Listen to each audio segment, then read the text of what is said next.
내 영혼은 안전합니다. 주 손길로 내 삶을 안으시니 그 평강이 나를 덮습니다. 나 비록 넘어지며 흔들리지만 주 내 안에 거하사 나를 붙드시고 내 생각을 주께로 돌리고 주시는 평강의 옷을 입습니다. 주 약속 안에서 내 영혼 평안에 내 뜻보다 크신 주님의 계획 나 신뢰해 두려움 다 내려놓고 주님만 의지해 주 안에서 내 영혼 안전합니다. 두려움 다 내려놓고 주님만 의지해 주 안에서 내 영혼 안전합니다.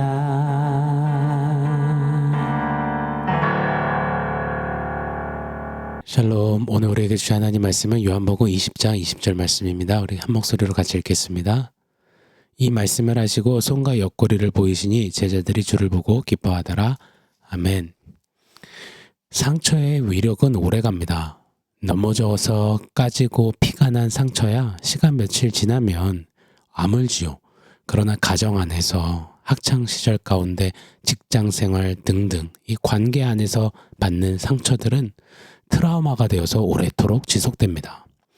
저도 목회적으로 상담을 하게 되면 자주 발견하게 되는 것이 어렸을 적 상처가 그 사람으로 하여금 세상과 사람을 바라보는 관점이 되어 평생토록 영향을 끼친다는 점을 발견하게 되었습니다.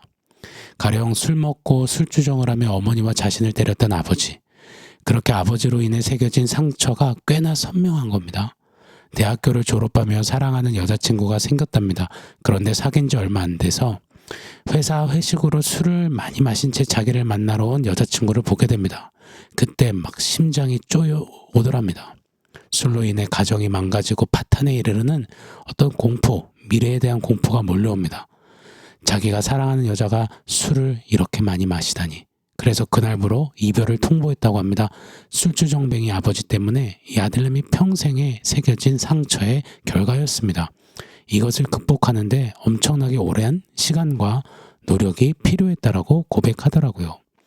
뿐만 아닙니다. 강압적이고 통제 성향이 강한 부모님 밑에 자란 아이들 중에는 훗날 부모님으로부터 받은 그 억압의 상처가 계속해서 악순환이 되어서 끝까지 이들의 삶을 괴롭히는 경우가 많다고 합니다. 예전에 대학생들을 담당해 사역했을 때 말을 심하게 더듬는 형제가 있었습니다. 이 형제가 제게 아주 조심스레 눈물 지으며 커밍아웃을 했더랬습니다. 자기는 남자를 좋아하는 동성애 성향이 있다라고 말입니다. 그러면서 막 통곡하듯 이야기하더라고요. 어려서부터 말을 많이 더듬었는데 초등학교 6학년 내내 학급 내 여자친구들에게 놀림과 무시와 왕따를 당했다는 겁니다. 6년 내내 말이죠. 그 상처가 오래도록 패이고 아려서 여성들에 대한 두려움과 또 혐오까지 이르게 되었고, 그러면서 동성인 남자를 의지하고 좋아하게 됐다고 하는 겁니다. 참 가련했습니다. 살면서 여러분, 상처 없는 사람이 어디 있을까요? 물론 그렇죠. 그러나 상처는, 이 문제는 생각보다 골이 깊고 생각보다 강력하고 질겨서 한 사람을 평생 상처라는 그 박스, 상자 안에 가두어 버리는 파괴력이 있습니다. 사랑하는 여러분, 혹시 어떤 상처를 안고 계십니까? 웃고 있지만 울고 있게 만드는, 웃지만 답답하고 가슴 막히게 먹먹하게 만드는 어떤 상처를 가지고 혹시 신음하고 계십니까? 우리는 도대체 이 상처를 어떻게 극복할 수 있을까요? 오늘 본문에서 그 실마리를 찾아보고 싶습니다. 어제 우리 말씀 함께 나누었습니다. 제자들은 숨죽인 채 한 곳에 모여 있습니다. 유대 지도자들을 피해서 문을 꽁꽁 다 잠궈둔 채 여러 감정들의 공존을 혹독하리만큼 치루며 지내고 있습니다.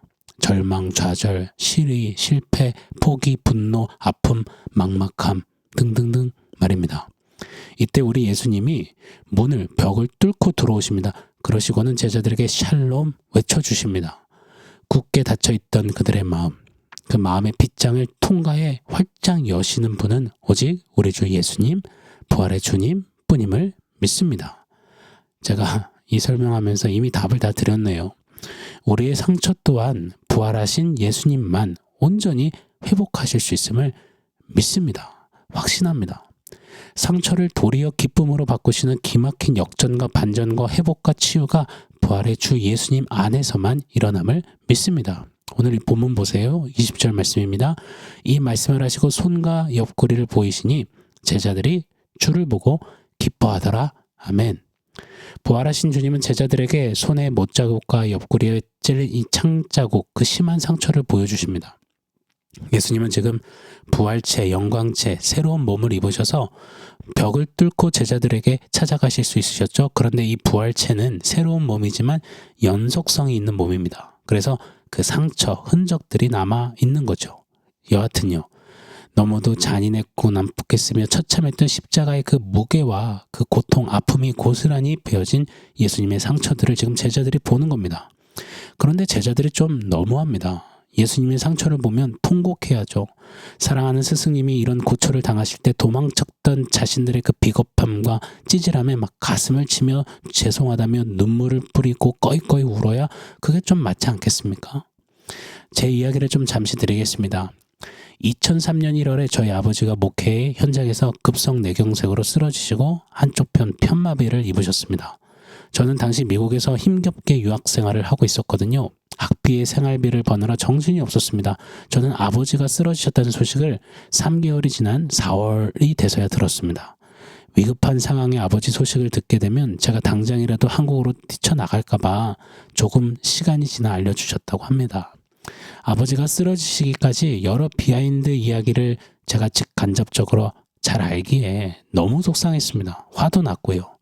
아버지 쓰러지시고 어머니와 여동생 이렇게 세 식구가 어떻게 몇 개월간을 생활했는지, 특히나 재정적으로 참 힘겨웠던 여정을 다 말하지 않아도 고스란히 막 느껴지니까 제가 멀리 떨어져 미국에서 참 힘들더라고요.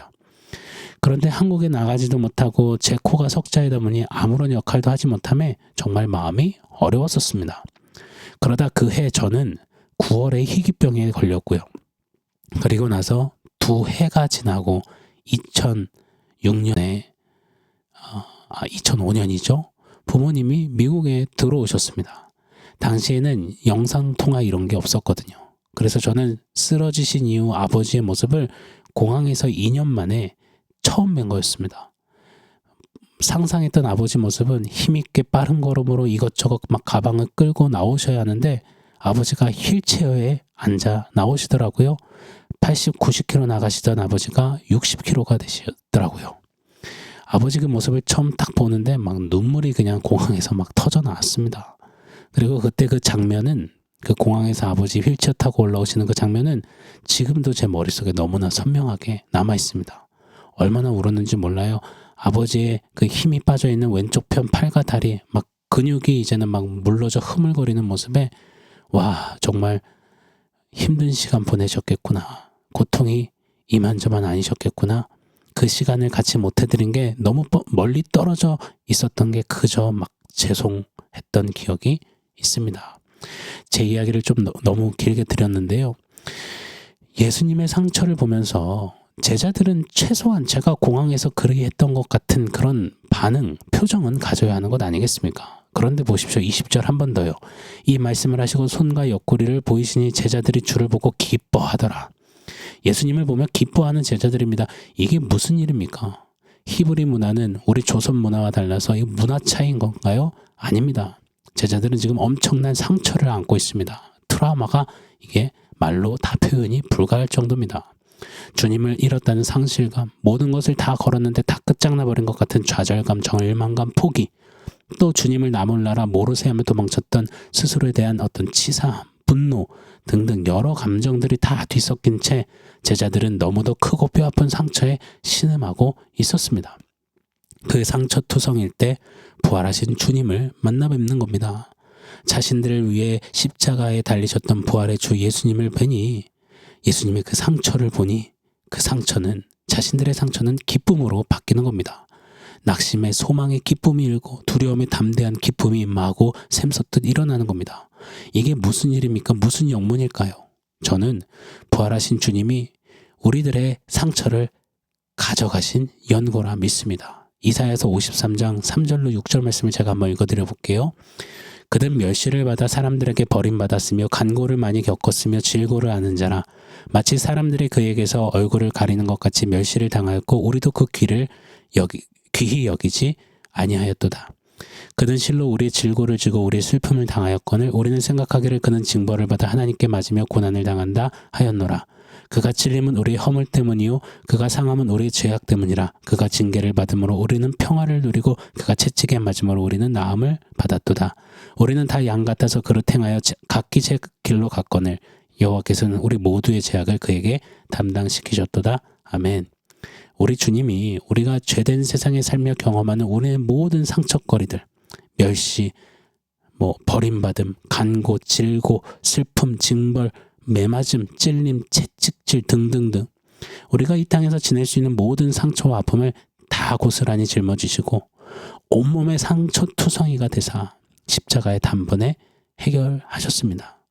그렇기에 그 주님이 그 모든 것을 잊고 죽으시고 부활하심으로 그 모든 상처의 근원들이 단박에 우리에게서 주께로 옮겨간 겁니다. 그리고 단번 해결된 겁니다. 할렐루야.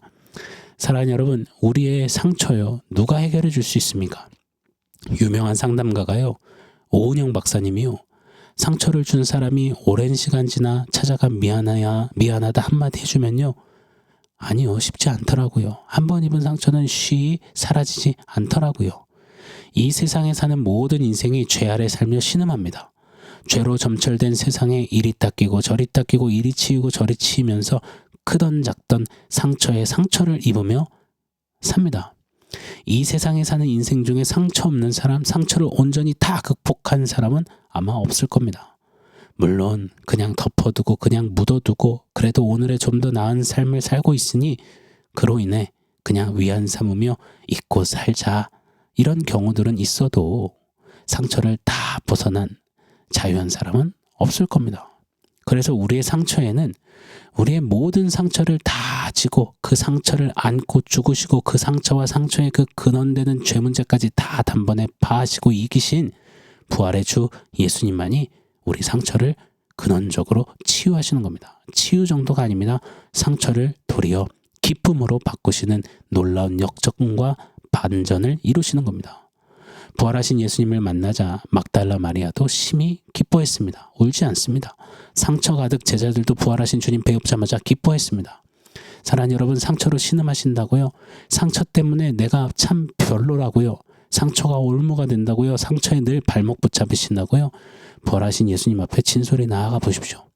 내 상처에 과몰입하지 마시고 날 위해 십자가 지신 주님의 손과 발의 목자국과 옆구리의 창자국, 날 위한 상처 자국을 보십시오. 우리의 상처는 오늘 본문의 제자들처럼 기쁨으로 변하게 될 줄 믿습니다. 부활의 주님 그 능력 안에는 회복 못할 상처는 없습니다. 왜요? 사망을 이기신 그 부활의 능력이니 말입니다. 아멘. 자, 오늘 원포인트 세워보겠습니다. 오늘 원포인트는 상처엔 주 예수입니다. 한 번 더 해볼게요. 상처엔 주 예수. 대한민국 국민이라면 상처엔 후시딘 하고 떠올릴 겁니다. 동화약품은 상처엔 후시딘이라는 브랜드 컨셉을 수십 년 일관성 있게 유지해오고 있습니다. 그래서 상처에는 1등 연고 단연 후시딘 이렇게 자리매김을 하고 있죠. 상처엔 후시딘. 이 짧은 표현에 온 국민이 거의 가스라이팅을 당한 것 같아요. 저도 웬만한 상처가 나면요. 연고 어디 있어요? 이렇게 묻지 않고 후시딘 있어요? 라고 물어봅니다. 상처엔 후시딘. 저는요, 그만큼 우리 영혼에 각인이 되었으면 좋겠다는 생각이 들었습니다. 이렇게 말입니다. 상처엔 주 예수. 물론 우리 주님이 무슨 상처 해결사, 상처 전문의처럼 비춰지진 않을까 좀 조심스러운 원포인트이긴 하지만 우리 영혼의 구원이요 소망이요 기쁨이 되시는 주 예수님만이 우리 상처의 유일한 무의한 치료자가 되심을 믿습니다. 상처에는 우리 주 예수님뿐입니다.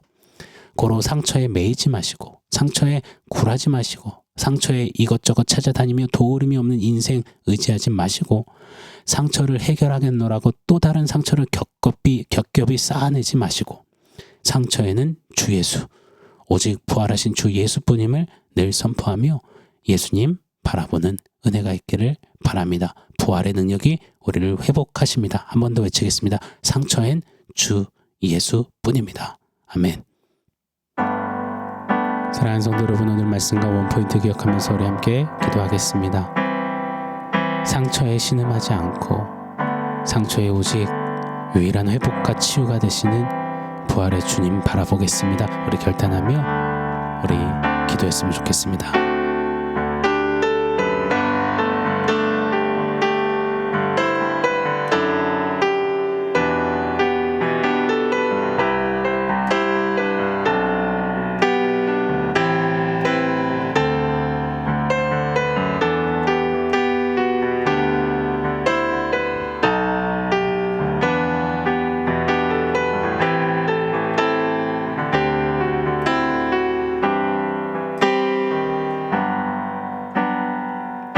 하나님, 상처로 신음하고 아파하고 주저하고 발목 잡히고 눈물 질 때 많은 죄된 인생길을 걷는 우리입니다. 상처, 세상 그 어떤 것들로 잠시 잠깐의 위로는 받을 수 있을지 몰라도 그 근원을 해결하기 어렵습니다. 부활의 주님을 만났을 때 제자들의 모든 상처가 기쁨으로 바뀌었던 것처럼 오직 부활의 주님만이 우리를 치유하십니다. 상처에 주저앉지 않고 굴하지 않고 부활의 주 예수님 그 진정한 능력으로 소망으로 상처도 이기고 도리어 기쁨으로 주님 더 따라가는 우리 모두 되게 하여 주시옵소서. 예수님의 이름으로 기도합니다. 아멘.